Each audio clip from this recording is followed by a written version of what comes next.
नमस्कार, सादर जय जिनेंद्र। क्षमा ब्रेकिंग जैन न्यूज प्रतिदिन प्रातः, दोपहर एवं रात्रि में देश भर से संपूर्ण जैन समाज से संबंधित सही और सकारात्मक समाचारों के लिए देखना और सुनना न भूलें। साथ में आपसे विनम्र निवेदन है कि यदि आपने इस चैनल को सब्सक्राइब नहीं किया है तो कृपया अवश्य कीजिए और शेयर और लाइक करके धर्म प्रभावना में सहयोगी एवं सहभागी बनिए। आगे का प्रश्न।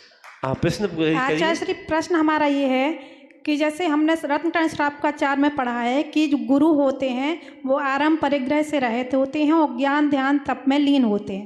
महाराज जी, उन्हीं को हम दिगंबर जितने संत होते हैं उनको हम अपना गुरु मानते हैं, लेकिन वर्तमान समय में ये गुरु व्यवस्था चल गई है कि ये हमारे गुरु, ये हमारे गुरु।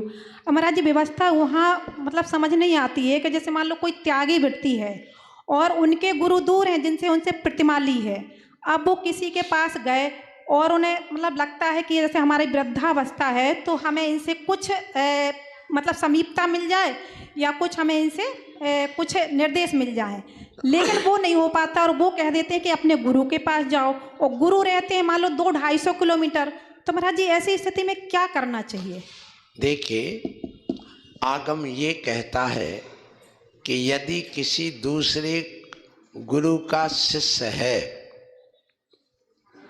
जैसे उदाहरण के लिए हम मान लो विशुद्ध सागर जी मुनि महाराज आचार्य महाराज को ले लें, उनका कोई ब्रह्मचारी या शिष्य है, मुनि छुल्लक एलक आदि, यदि हम उनको मार्गदर्शन देने लग जाएं और हम उनके शिष्य को यहाँ दीक्षा और निर्देशन देने लग जाएं तो संघ की व्यवस्थाएं बिगड़ जाती हैं और उस आचार्य को चोरी का भी दोष आता है।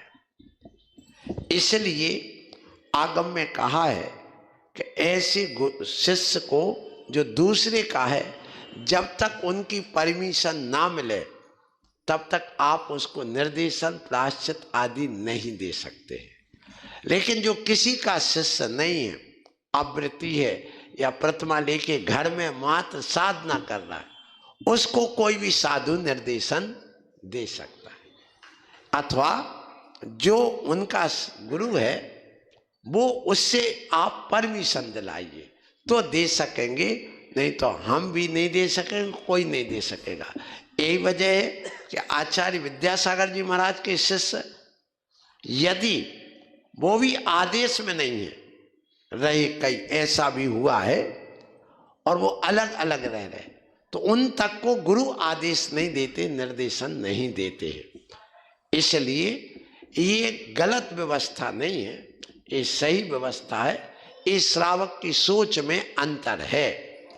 इसलिए हाँ, आप यदि श्रावक जो किसी गुरु के शिष्य नहीं बने हैं, व्रत प्रतिमा आदि ले करके, और तुम यदि राग देश करते, तुम गलत कर रहे हो कि जे हमारे महाराज इनके पास हम जाएंगे, जब वो आएंगे तो हम उनको चौका लगाएंगे, उनके प्रवचन सुनेंगे, उन्हीं के समय बोली लेंगे, और निर्भय सागर आएंगे तो हम नहीं लेंगे, हम वहाँ जाएंगे ही नहीं।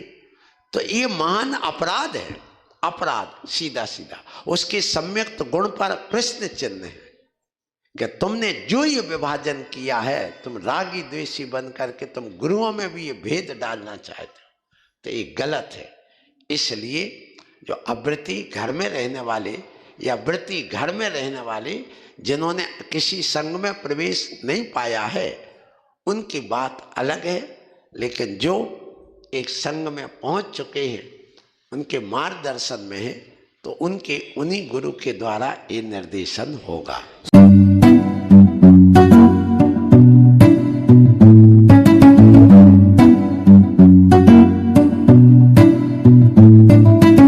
आचार्य से ये घटना नागपुर की हैगी, मतलब वहाँ पे विधान हो रहा है नंदीश्वर दीप मंदिर में। तो वहाँ पे एक व्यक्ति मतलब पहले बिल्कुल मंदिर नहीं आते थे और विधान के कुछ दिन पहले ही मंदिर आए, उन्होंने बड़ी बोली ली और कल आरती करते समय उनके अटैक आया और प्राण निकल गए। तो महाराज से उनको क्या गति मिली होगी?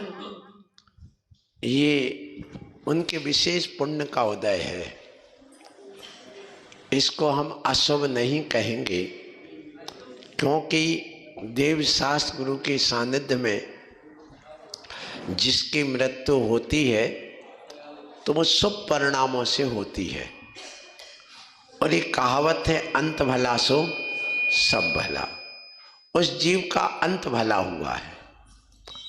ऐसे मरण चाहे वो शिखर जी में हो, गिरनार जी में हो, गुरु के चरण सानिध्य में हो, मंदिर में विधान पूजन करते हुए हो, उसको कभी अशुभ स्वीकार नहीं करना चाहिए।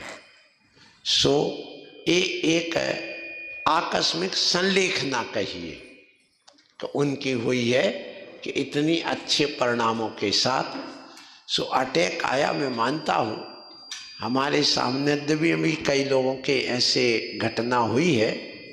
तो कन्हैया लाल जी थे लखनऊ में, एक अशोक कुमार के पिताजी, तो वो भी शाम को उन्होंने नियम लिया कि हम रात्रि भोजन त्याग करते आजीवन, अन्य जल कुछ नहीं लेंगे। जबकि उनकी 95 वर्ष की उम्र हो गई थी।